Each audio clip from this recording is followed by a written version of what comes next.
Praise lord. September 28వ తేదీ 2024. ఈరోజు దేవుడు బలపరచు వాక్యము, యెహోవా తన జనులకు ఆశ్రయము, ఆయన తన అభిషక్తునికి రక్షణ దుర్గము. కీర్తనలు 28:8. ప్రేమైనటువంటి దేవుని బిడలారా, ఈ ఉదయకాల సమయంలో యెహోవా తన జనులకు ఆశ్రయముగా ఉండేటువంటి వాడిగా ఉన్నాడు.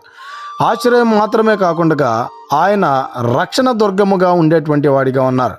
అయితే ఎవరి పట్ల ఆశ్రయం కలిగి జీవిస్తాడు, ఎవరి పట్ల రక్షణ దుర్గముగా ఉంటాడు, ఎవరైతే ఆ యేసుక్రీస్తు ప్రభుల వారిని సొంత రక్షకుడిగా అంగీకరిస్తారో, ఎవరైతే ఆ యేసుక్రీస్తు ప్రభుల వారిని నిజమైనటువంటి దేవుడని తెలుసుకుంటారో, ఆయన యందు భయభక్తులు కలిగి, ఆయన యందు విశ్వాసము కలిగి, ఆయన యందు నమ్మకం కలిగి ఎవరైతే జీవిస్తారో అట్టి వారందరికీ ఆయన ఆశ్రయముగాను రక్షణ దుర్గముగాను ఉండేటువంటి వాడిగా ఉన్నాడు గనక ఈ దిన వాక్యం ద్వారా దేవుడు బలపరిచి దీవించును గాక. ఆమేన్. God bless you.